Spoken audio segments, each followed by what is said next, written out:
Hello, my name is Ray, and this is my Aunt Barbara, and we just went and saw what movie? We saw the Green Lantern. Yes, we did, and before we get started, I want to say that I don't read the Green Lantern. I read a lot of comics. I've read the Brightest Days stuff and Blackest Night stuff and whatever lanterns are in there, but I don't actually read any Green Lantern comics, so I don't really know a lot about their whole story.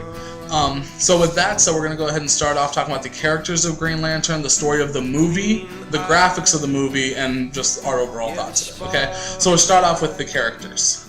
Who was your favorite character? The Green Lantern, man. The Green Lantern. What did you like about the Green Lantern? Did you like how he was like playful and stuff, or did you like when he got a little more serious? You know, that's an interesting question. I think I liked when he got a little bit more serious because he was bad. I think with a choice as they made to play the actor, you expect him to play around a little bit. So yeah. So and he was comical, but he was bad. But the comedic nature of the film didn't take over the whole film though either. So it wasn't like it was a comedy film. It was still very much just a superhero movie. Yeah. Some of the other characters were the fishy guy, the green fish. There was the fish thing that I thought he kind of looked more like a bird, right? But they called him a fish. He had scales. He looked like a fish. What did you think about Kilowog? Which one was that? The big guy? The big guy, yeah. He was funny. All right. What about Sinestro, which is the person that most people like most about this movie? Yeah, he was good. I liked him. And you know, yeah.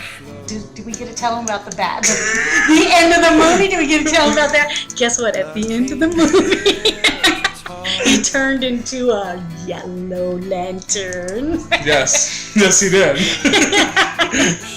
Do you think there were any other pretty main characters? Well, what about Parallax? We gotta talk about the main bad guy, Parallax, and Hector.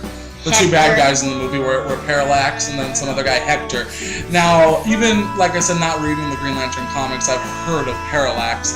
I've never heard of this Hector guy. Well, Hector was someone that they grew up with. And see, I don't know the Green Lantern at all. I know nothing about the Green Lantern. I went in completely blind. And Hector was just apparently one of their playmates that they all grew up with, but he was a scientist, a ne'er-do-well scientist who was madly in love with the leading lady, of course. And what was the lady's name? I don't know, pretty girl. I don't remember her name either. So, I'm sure we're going to get a lot of slack from comic book lovers who would wonder why the hell we don't know this lady's name. But I think it's interesting to note that we sat through a 2-hour movie, and by the end of this movie, we have no idea who the leading lady's name is, the main love interest of the Green Lantern, and I don't know the name. All right, let's get into the actual story of this. Why don't we let Aunt B go ahead and tell us what the Green Lantern was about? Come on. Okay, so it was about this guy who was a pilot. Good pilot. Kicked ass. And he was chosen to be the Green Lantern because what happened was the guy who was the Green Lantern was killed by this. Who's the leading character? Parallax, who ate fear. And as he ate fear, he fed on fear, we'll say that. And he grew stronger and stronger and stronger and became bigger and bigger and bigger. So it was like, you know, it's superheroes. So all the superheroes, every time he ate them, he got more of their power. Mm-hmm. Yeah, typical superhero stuff, you know. And it was up to the Green Lantern to save the day. Now, and it was a whole Green Lantern planet, so it wasn't just one Green Lantern. Is that true? Oa is the planet of the Green Lanterns. But weren't they all okay? Yeah, because they're all Green Lanterns. They're inhabited by Green Lanterns. They're like a police force, an intergalactic police force. Okay, and so this Olaf, is that what you call it? Oa is the planet. Who's the guy? The Parallax. Parallax. Right. Feeds off the sphere. He killed the guy who was the main character before this guy came. And this guy chose the pilot to be his not the guy. Predecessor. Abin Sur doesn't choose. The Ring chooses. Oh, that's right. The Ring chooses. Right. Yeah, so the Ring chose him, and he didn't know why, because he thought, I'm a sissy boy, I can't do that. But what's the one thing a lantern's supposed to be? What's the number one job qualification? What?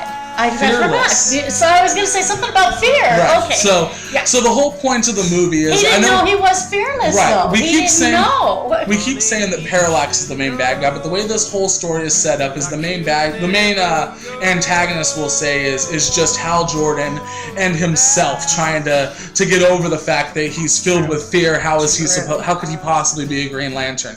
And through the story, he eventually realizes that it's not that he doesn't have fear, it's that he can overcome fear, and that for whatever reason, with all these thousands of Green Lanterns, there's not another race in the galaxy that's ever thought about that. Come on, don't take away from the story now. So that's pretty much the story. Let's get into the graphics real quick. What did you think of the graphics? We saw it on a digital screen, which I might just be because I'm stupid, I don't know, but I've never seen a movie on a digital screen before. I've seen the 3D movies, I've seen the regular movies, but this movie was actually on a digital screen as opposed to a projection screen. So the graphics were very crisp. Yeah. What did you think of the graphics? They made my tummy tickle. I felt like I was on a roller coaster every time because a lot of the fighting was in space, it's intergalactic. So every time they were like up there and everything just started rolling, you're like, whoa. One of the main criticisms with the graphics is, the 3D is getting criticized, but we didn't see it in 3D. Another big criticism is that when they're on Oa, which is the planet that he got trained on, that you can tell very much so that you can see like the Green Lantern's head, and then like everything else is CG around him, and they said it looked really awkward when they're on Oa. Did you notice that at all? No, I didn't. I noticed it a little bit, but I was really looking for it because I've been reading about it. Because you read about it. I didn't read about it. And the only other thing that I noticed that was a little bit odd, and you said that it was another thing that was in there, at the very beginning of the movie, show him going down and talking to the guy who dies, grabbing the ring and the lantern, because the guy tells him, go get the lantern, go get the lantern. And then all of a sudden they had this conversation that you never heard happen. I look at Ray and go, did you hear him say that? There are a couple of editing issues, but I don't think near to the point that some of the critics are trying to make it seem. No, that's the only thing I noticed. That's the only thing that I just openly noticed that. Let's talk about some of the fight scenes. How do you think they dealt with the fighting? Let's talk about first the thing that most fans are going to care about, and that's the constructs, which is like when he makes the fist with the ring or makes a brick wall with the ring. He made the racetrack, jets. What else did he make with the ring? Shields, swords, the Gatling gun. I'm sure that there was some deeper meaning to that racetrack because it was really corny and put in a really weird place. And I thought, of all the things a superhero is going to think about, I think of the racetrack, but he was at his nephew's birthday party right before, and he had flown a car off the racetrack. And I thought, this thing has something to do with his nephew. And I'm not thinking deep enough to know what, but there was some sort of correlation I think that was intended there. There were definitely some corny parts in this movie, but I personally feel that corniness is just part of superhero movies. I mean, anyone who reads comics knows that comics are very corny. They often make fun of themselves and just the idea of them. And I just said like 17 times in that sentence. Communication major here. So I think that corniness does belong in superhero movies. I think it does have a place there, and a lot of it is just plain fan service to the people who have been reading these comics for so long. So what about some of the other fight scenes? I loved them. The fight at the end against Parallax.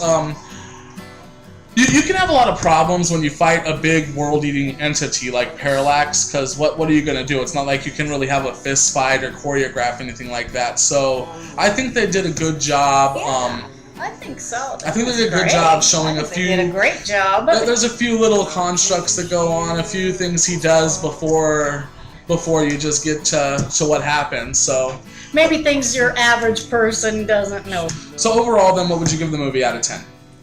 Keep in mind, I think a lot. Let me get to this. When people give scores for movies, they always want to give it a 9, when a 5's average. So if you say something's a 6, it's better than the average movie. Okay, all right. So- well, then I'd have to say 6, and then better than average. Definitely better than average. I would give Face it- Off. Woo! I would give it a 6.5 or a 7, Yeah, right around definitely. there. So Yeah. not like the greatest movie ever, but but definitely better than average. and it's definitely worth seeing.